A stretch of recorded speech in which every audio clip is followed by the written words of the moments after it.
Hello and welcome to another Comics Burst from the Full Force podcast, sponsored by Distant Planet Comics and Collectibles, where we take an in-depth look at the newest G.I. Joe comics and related titles of the week, with me as your host, Chris Cyberdyne Editing Systems McLeod, aka Diagnostic 80.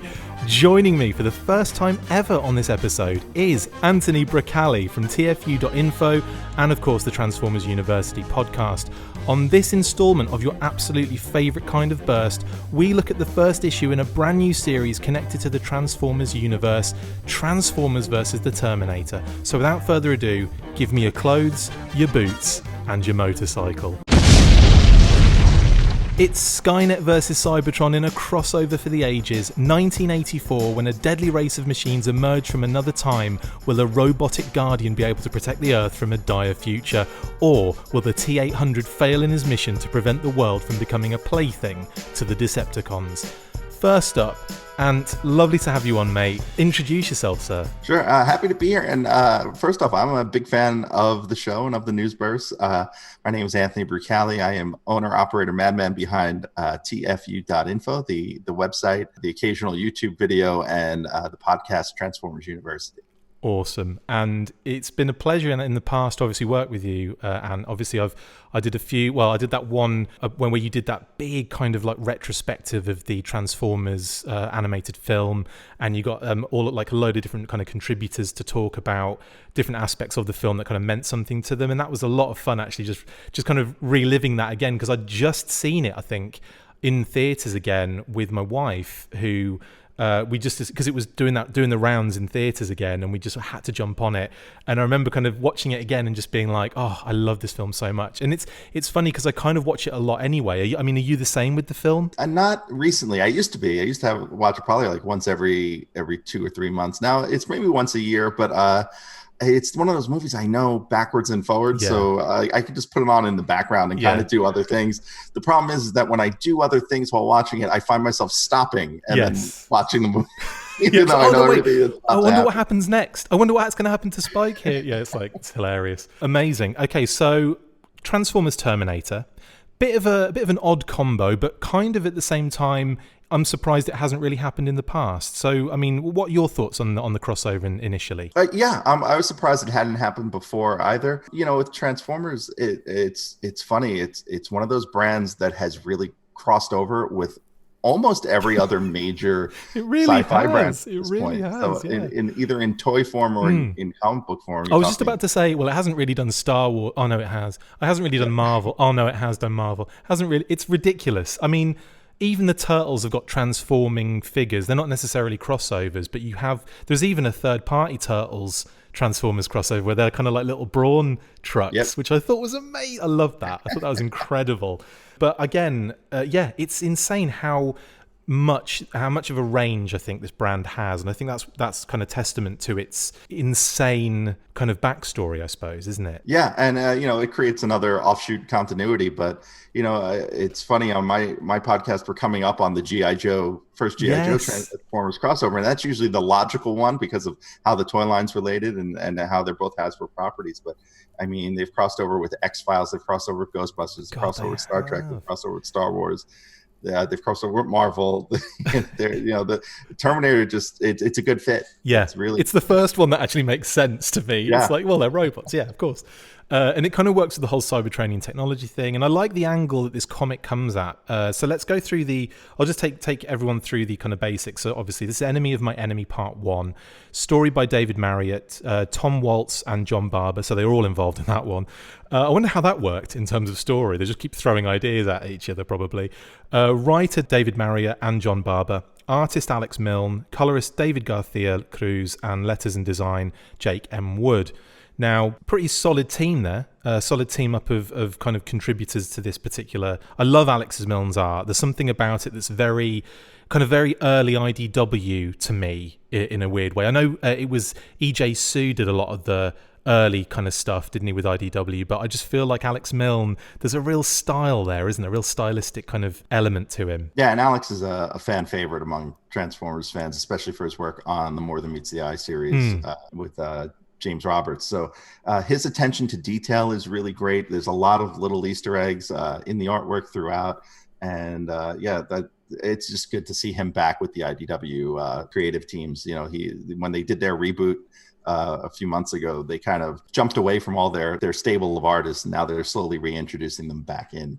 And a lot of people are very happy to see Alex back. Oh, I am as well, definitely, 100%. It's kind of, we'll get to the art obviously later in the book, but I just want to say, while it's on my mind, because I know I'll forget, there's a really good balance, I think, of kind of cartoony and real. And I say balance, it just has that nice, it's a comic you're reading for a start, so it does take the edge off the Terminator harshness to me, but at the same time brings in that kind of animated Transformers style in a way to me that kind of bleeds through really bright, Yeah, and I mentioned it. You could really see that just even on the first page of this. I won't go into the story yet, but the character running on the first page, it does. You're right. It does have a very cartoony feel to it. I don't know if it's the inks that kind of lend it that way or the coloring, but it does have almost like a Sunbow-esque quality. Yeah. I think it's great. Spoiler alert.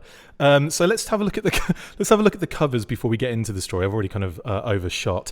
The first one is art and colors by Gavin Fullerton, and this one is kind of like what we'll see is like a series of these particular covers. Of that kind of black background, and then the kind of almost like red certain elements highlighted with that kind of Terminator face behind Optimus Prime. Really cool. What do you think of that one? That one's pretty cool. And putting the Terminator with Optimus, it almost evokes more of a Terminator 2 aspect. So right, the Terminator's the villain in the first Terminator movie, but he's the hero in the second one. So that Terminator model is that the T800. Yeah. That one it's kind of neat seeing him split with Optimus, because they're both kind of the intelligent robot, but kind of more of a nod to the T2 than Terminator 1. Yeah, big time.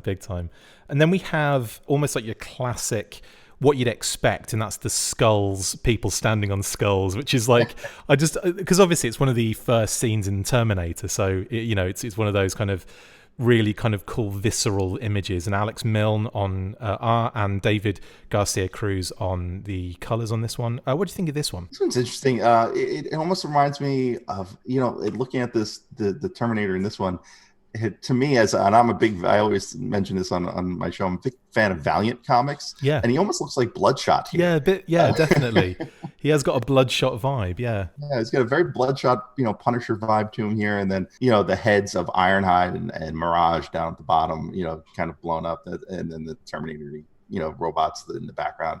It's got a nice dystopian vibe to it. And there's a face somewhere in the back there that I can't really make out because the masthead covers it. Yeah, you're right. It's like it's almost like the Terminator eye in a sense, isn't it? But it could be anything really, couldn't it? I suppose it is a Terminator eye, but that's really neat. Moving on, we have another. With so many covers with this, it's amazing. But it's a number one, so it should be expected. Freddie E. Williams II and Jeremy Colwell on colors for this one. So Freddie has knocked up a pretty vibrant, pretty cool Terminator in the foreground.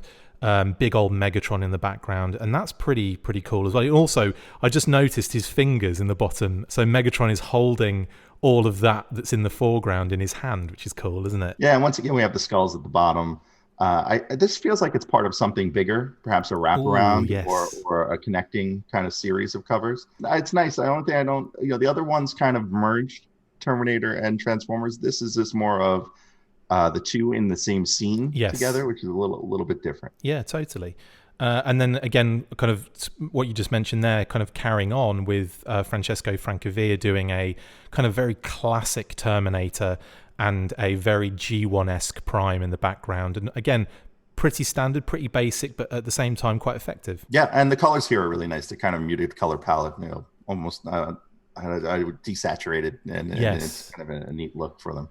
Yeah, there's definitely that kind of vintage, so it's going to have an Instagram filter on it. It's like the Terminator one. Hey, Prime, I just want to take a selfie. That's what's happened there, definitely.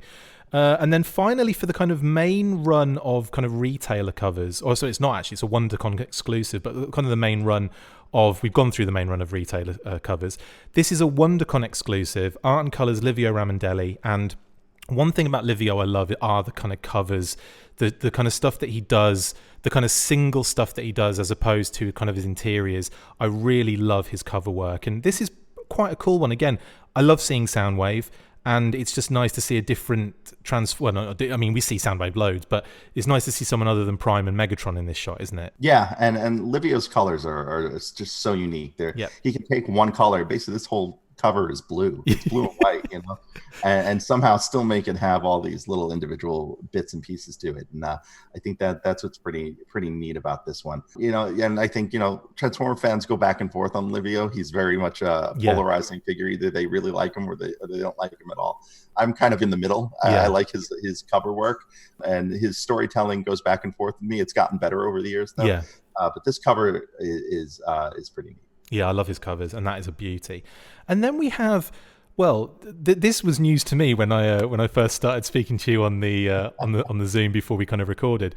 But we've got a ton of retailer and con exclusive covers involved here. Obviously, we can throw Livios in that realm as well. But there's an absolute crap load of them. We won't go into all of them. I'll flash them up on the screen. There are some pretty cool ones, but there's one that stands out that has caused all sorts of controversy recently, and that's the art by Alan Quah, colors by Komikaki Studio.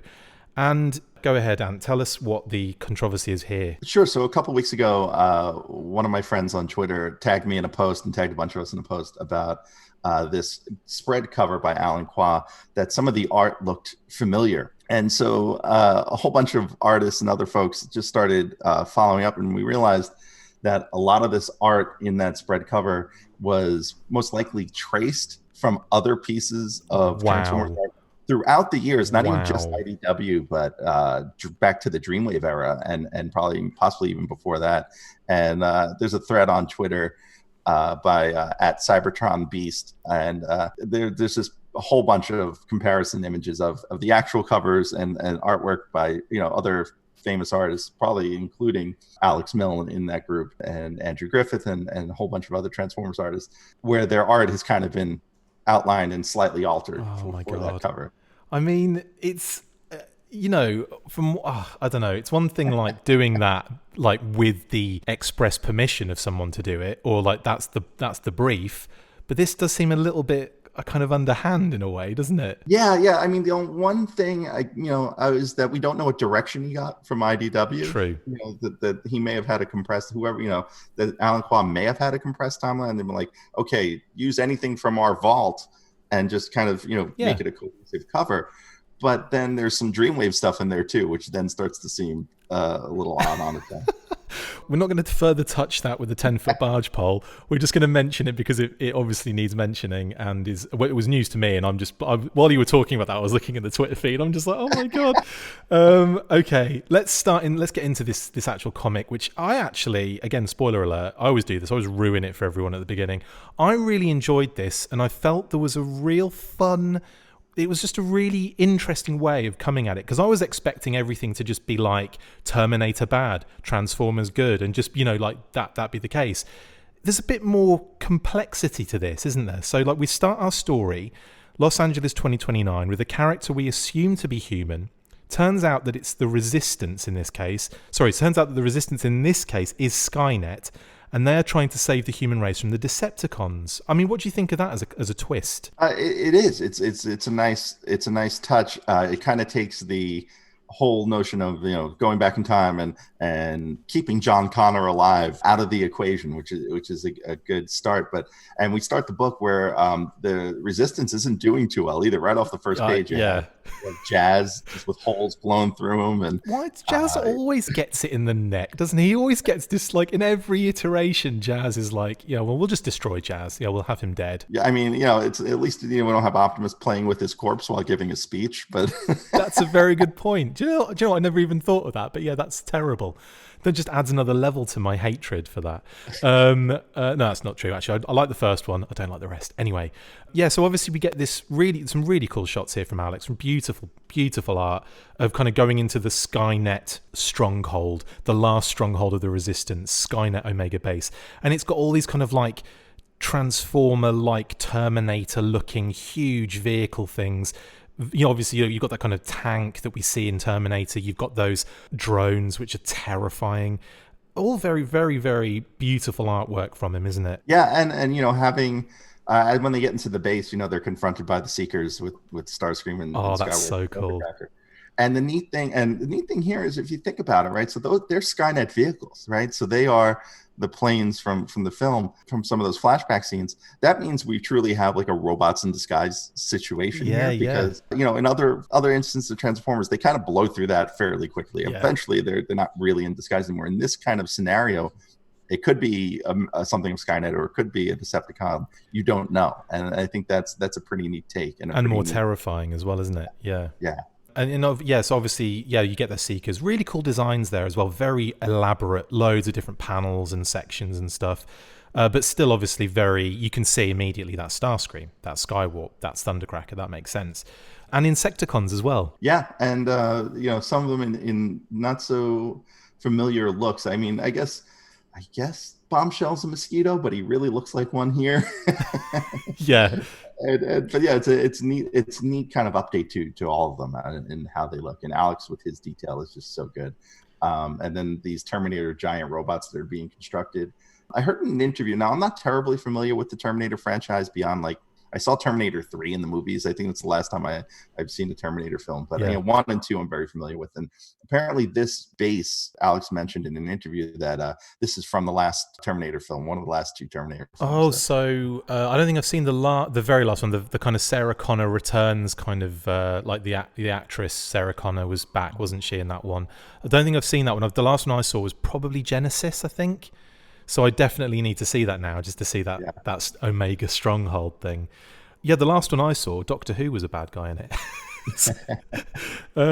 Okay, so obviously we get Sarah Connor back, like I said, but in this particular comic, another slight twist on the original story, and what it is the Terminator's escaping escaping the situation where the Seekers turn up and attack, and he's going back to 1984 to obviously try and put an end to this. And obviously we know the overall plan here, but some things are kind of like about to happen that kind of really surprised me, and I don't know why, because it just seems so obvious when you get there. But anyway, we have obviously Oregon's mentioned a lot in the news here. We go back into what is Los Angeles in 1984. Sarah Connor's working in this diner, and you've got this douchebag who's being an absolute asshole to her, and he obviously gets his kind of comeuppance. And when he kind of leaves because he gets something spilled on him, I believe, and he goes out paying, and then obviously we goes outside and the Terminator's there, and she goes out to kind of stop him to say, hey, you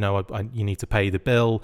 They have a bit of a set to. The Terminator kind of steps in and he kind of beats the guy up, but then he threatens Sarah Connor to kind of come with him.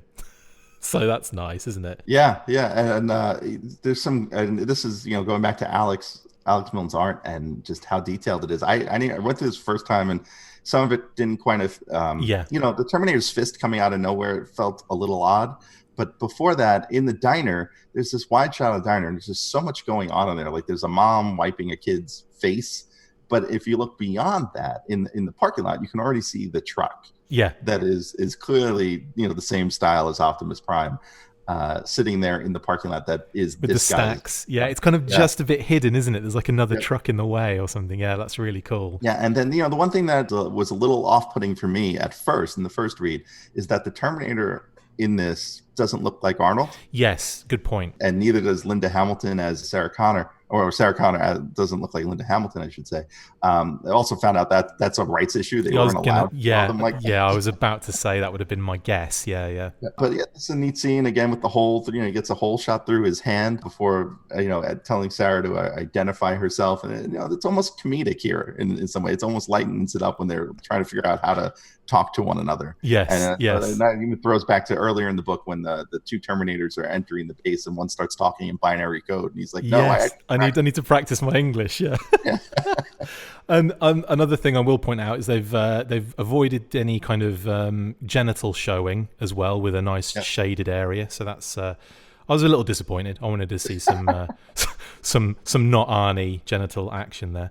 So obviously he kind of at gunpoint, and there's a couple of things here we have to talk about. One is they mention Mount St. Hilary again. So in the diner, there's a news going on that they're kind of showing you speech, well, not speech, but kind of like audio from the kind of TV.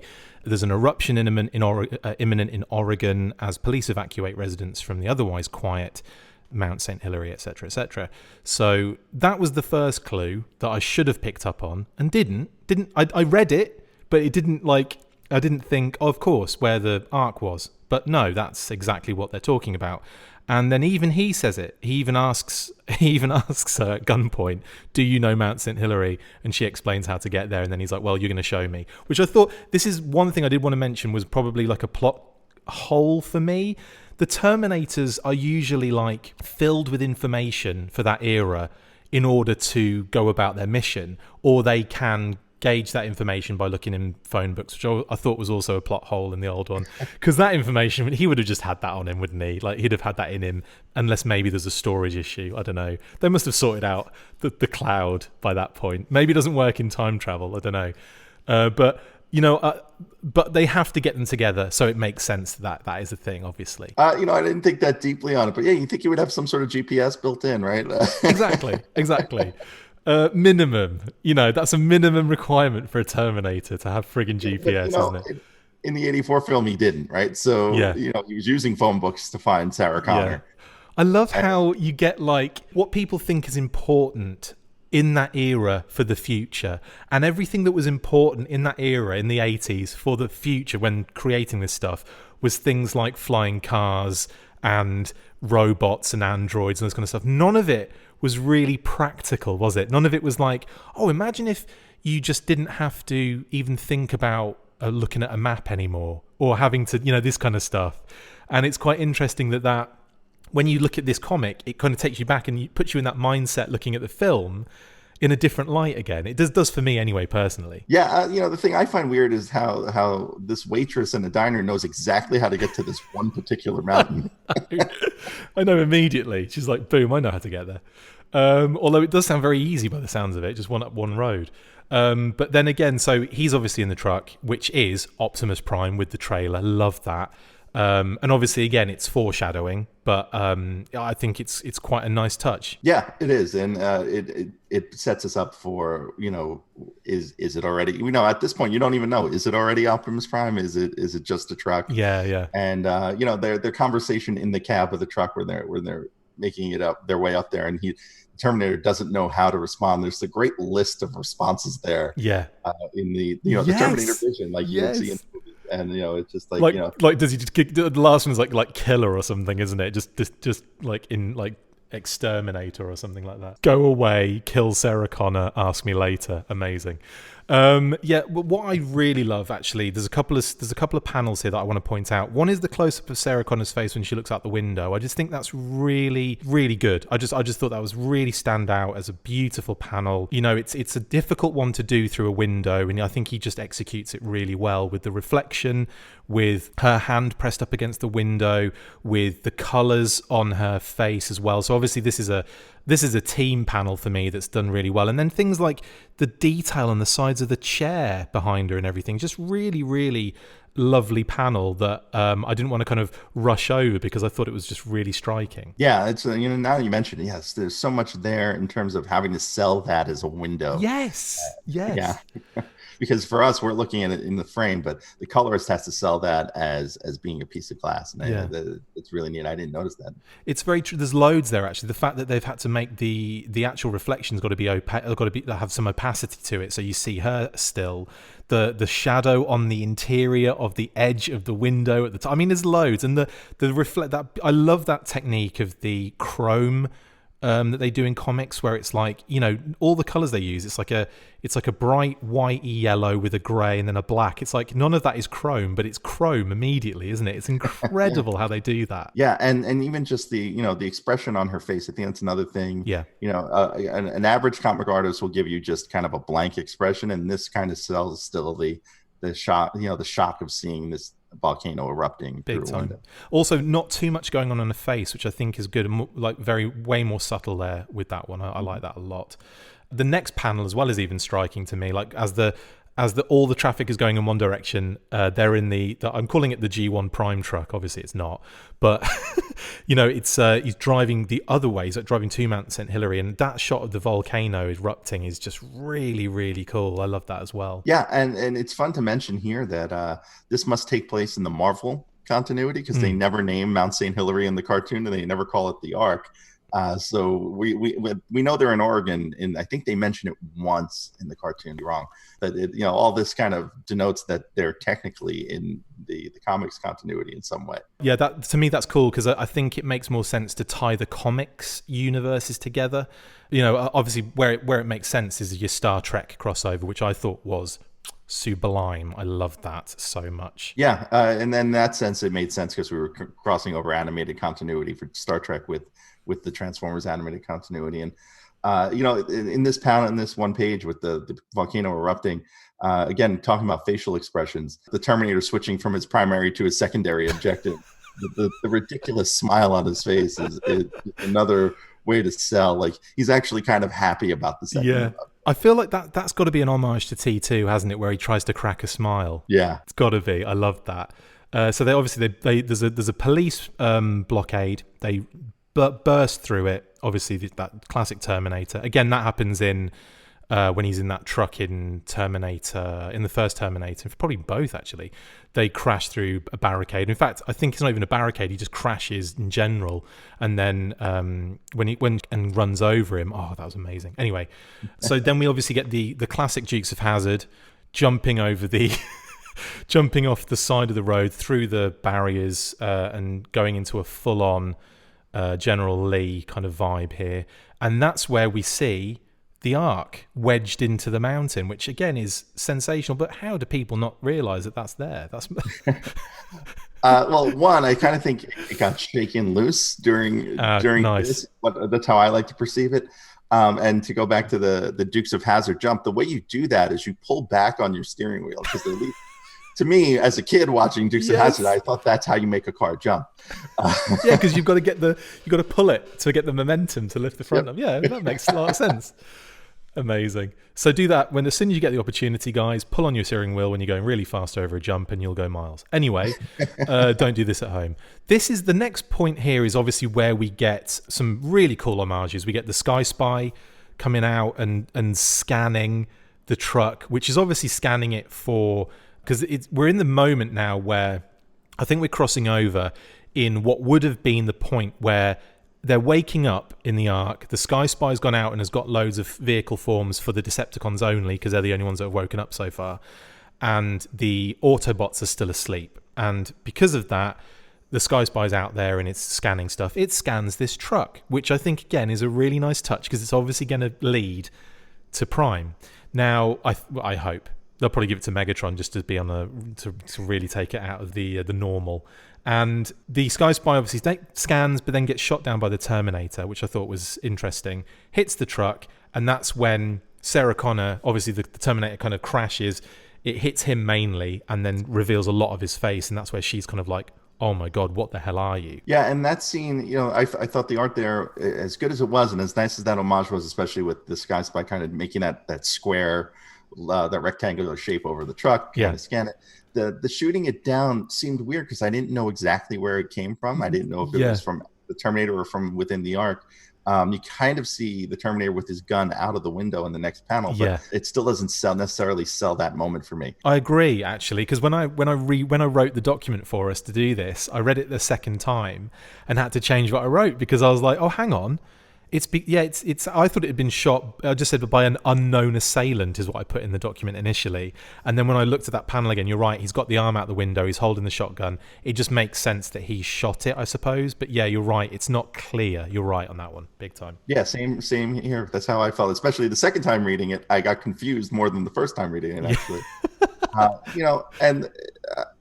In reviewing comics lately, I've really come to appreciate lettering. Yes. And the honk here when the Terminator hits his face on the steering wheel, it's just such a nice, little touch to kind of create that moment. Yeah, it's not honk. Yeah. and with it arced around his head and everything else. That's brilliant. I like the choice of colours is nice. All that kind of cream with the red kind of, you're right. Totally good idea, that one. And also fits in with that. It fits in with that vintage vibe of the truck as well, doesn't it? I suppose. Yeah, absolutely. It has that kind of old school Marvel kind of lettering to it. Yeah, and then obviously, so they enter the Ark with quite a damaged truck now. They go through this tiny little gap, which I think is funny. It can't be a doorway for any normal vehicle, because at the moment this is a bunch of massive transformers. So it must be some sort of exhaust port that Womp Rats are around. It must be something along those lines. They kind of go in there, they get inside this starship that he explains to Sarah Connor. We're in a starship. This is the beginning of the end. She says, what happens to me? And he says, you did not work on Skynet. Your survival is irrelevant. Your purpose has been served, Sarah Connor. I was sent to stop them before they began, but the time device did not reach back far enough, so I will engage in secondary objectives. And she's like, what does that mean? And he's like, terminate them, Cybertronians. And then boom, the next panel is wicked, isn't it? It's like, this is the timing where, again, in the original cartoon and the original comics, or so on and so forth, depending on what you're looking at it from, what perspective, this is the moment where the Decepticons have arisen and the Autobots are still kind of completely unconscious, but they're going to be destroyed if they don't get their asses in gear. Yeah, and in the comics and the cartoons, the Decepticons flee at this moment. Yeah. Because they're too low on energy. Megatron's gun is powering up to shoot Optimus in the face. Yes, that's harsh, isn't it? And what we're getting here is that maybe this moment is then interrupted by the Terminator, which might, if you're looking ahead, this is the moment to stall while the Autobots are being repaired, or create some sort of diversion to drive the Decepticons out before the Autobots get repaired. Yeah. And again, it's a harsh one, because you think, man, he was just going to obliterate Prime right there. I mean, given the other way around, what would happen? They'd have woken up the Autobots and they'd have just put the rest of the Decepticons in a prison or something. And that's the difference here. It's like, no, we're just going to obliterate our competition. And that scene is amazing. And Prime looks like absolutely destroyed. So he's going to need some help from the Sky Spy satellite there, isn't he? Which is now down. Yeah, but if they've scanned the truck first and it's already happened, he may already be in the process of being repaired, at least where we are right now. I was actually looking at him and I was thinking, I wonder if they've already made him into the truck. But then I thought, no, it's more the stacks are more Cybertronian. There's more detail on the stacks. So I think Alex has done enough to make it like definitely more a Cybertronian mode, even though it has got those kind of it's got the signposts, hasn't it? It's got the big panel kind of windows, the kind of the grille, everything. But anyway, I just thought amazing issue, really enjoyed it, a lot of fun. What were kind of your overall takes for the issue? The art was great. Even going back to the first splash page, there was one thing that it's just neat kind of seeing the bodies that are there. I mean, there's Wheelie hidden in there, and there's Cosmos in vehicle mode, and there's a unnamed Decepticon, which may or may not be Ramjet, but it doesn't seem to be all the right colors. But just those little touches is great as far as the art goes, and as far as the story goes, I liked it a lot more than I thought I would. Same. I thought it would kind of be your standard good guys meet up and they misunderstand each other as enemies, and then they take on the other two enemies, and that's not really what this is shaken out to be. So I'm certainly intrigued in seeing how the rest of this goes. I am as well. I found that recently with a lot of comics. I'm not sure if you've been reading the Rom Diawraiths one at all, but that was one that I didn't have any high hopes for, and because obviously I'm a big G.I. Joe fan, and I loved the connective tissue with the Combined Universe. It didn't, obviously the IDW Connected Universe, the Combined Universe was a real, some of it was really good, some of it was very, very poor, and it wasn't as a cohesive unit. I don't feel like it really worked on the level that it could have worked on. Having said that, the Rom Diawraiths issue I've been really enjoying, because they've kind of squeezed in Inhumanoids in there, which is another kind of property, Hasbro owned property, that didn't really get that. It didn't get that opportunity to join the Combined Universe, so they're kind of doing it now, and they've done it really well. So that's another one that's been kind of like a surprise. Same with this. I looked at it and I thought, I love the Terminator. I love the kind of franchise and what have you. I love that kind of stuff. I love Transformers. For me, I'm just excited to see what they do with it. But at the same time, I was kind of like, but how is this? Is it going to be a very basic, good guys versus bad guys? Terminators are bad, Transformers are good. We'll get like a team up of Megatron and Prime to fight the Terminators or something. And no, that wasn't. And I'm happy it wasn't. I'm happy it was more complex and a little bit kind of, edgy and a little bit different. And again, the art, beautiful. The pacing was really fun. I hope the second issue has that similar pace, and I hope they go for that kind of a very similar vibe, put it that way. Yeah, I kind of feel the same way. I was pleasantly surprised by the whole thing. I think it's going to be fun to see how they handle Sarah Connor going forward. Yes. Because, the Terminator sees her as not important, and I think that's a way to set up her being kind of almost the spike of this story, where she'll be a human ally for the Autobots, or someone to bridge the gap and see where that leads. Yeah. And the art was fantastic, and I just think this was a story that no one really was out there asking for. Yeah. And somehow we got something that was really cool out of it, and that's always a nice surprise, is when they do something where you're like, I didn't know I wanted that. But you get it anyway. Yeah. Yep. No, that's totally true. One more thing we do on the show is we usually give it a rating out of 5. So, and I say 5 because we have 2 Irish guys on the show. They decided that potatoes were going to be the rating. But for this particular one, I think Terminator skulls would be a good one to have. So on this one, how many Terminator skulls out of 5 would you give this issue? I would give this one 4, maybe 4.25 Terminator skulls. I'm gonna have to do some Photoshop on that quarter of a Terminator skull, but I'm happy to do that. That's not a problem. 4.25 for you. I'm gonna go with 4.5 to make my Photoshop job a lot easier on that one. And I should have just gone with the same as you, because then I'd have just used the same image. I'll upgrade mine to 4.5. There we go. Perfect. But now I've got to do both anyway, so it's because I've got to flash it up on screen. No, that's brilliant, Ant. I agree. I think it's a good, solid one, and I hope we get another good issue out of issue 2 if we do get it. I mean, COVID-19 is ravaging everything, and the comics industry is looking a little shaky at the moment. I mean, how do you see that going? I don't know, because I don't really follow the industry in terms of Diamond and their distribution. I don't quite understand how that all works out. Part of me was looking at an old comic the other day and going like, why don't they go back to a subscription model to some extent and just mail them out themselves? I know that kind of leaves comic book stores in the lurch, but maybe find some sort of hybrid approach where you're not relying on one distributor to stock every store in the country. I think that's the main thing, isn't it? I think the not monopolizing the distribution is the key here. Yeah, but on the upside, I mean, the artists have a lot of time right now, so you're hoping that a lot of books are going to start coming out on time and on schedule. My goodness, the scheduling has always been kind of crazy. I've never kind of bought into this is coming out in this month or whatever. I've always just gone like, when it's out, and I'll enjoy it when it's there, kind of thing. And there's some issues like you'll get that kind of, I don't know, it's the you'll get the kind of Diamond or the solicitation for it months and months in advance, way in advance, like a reveal at SDCC or something like that, and then you forget that it even exists, and then it doesn't even come out at all, or it comes out in a completely different way. So I tend to feel like comics is especially with scheduling, you can't really rely on it. It's really just it's a fluid moving thing, isn't it? Yeah, it's one of those things where it's just figure. I only like to look a week ahead and go, what do I read that's coming out next week? Exactly. And then then there comes time where you're like, hey, I haven't seen that book in a while. What happened? And then you realize there are 6 issues out of it already, and you're like, how did I miss all of those? Man, I do that with the He-Man comics all the time. I don't rule the Master of the Universe. I don't realize they've even come out, and then all of a sudden there's like a whole run, like 6 issues, and I'm like, where did this come from? Like, and I'm pretty close, with the comics like news and everything. I don't know. It's impossible to keep up. Anyway, Ant, it's been an absolute pleasure having you on the show, mate. Thanks so much. I'm so happy to be here. I mean, I'm a big fan. You've kept me company in my car many times. That's weird, because I have been in your car at that exact moment in time as well. You just didn't realize it. Oh, fantastic.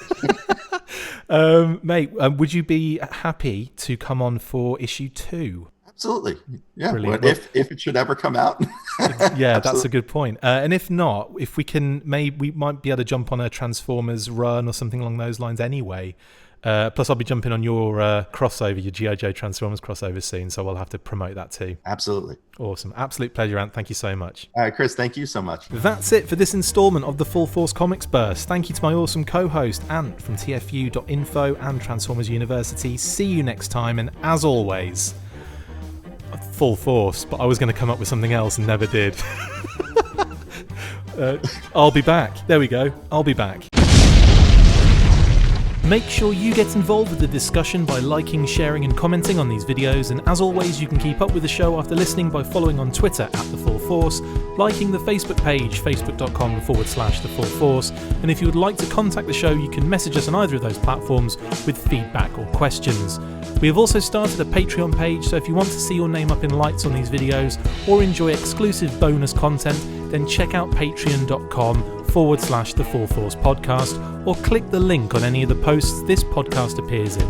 Full Force. And a big shout out to our sponsors, Distant Planet Comics and Collectibles, located at 601 Business Loop 70 West Suite 263, located in the Parkade Center, Columbia, Missouri. You can visit their website at distantplanetcomics.com and on Facebook at facebook.com/Distant Planet Comics.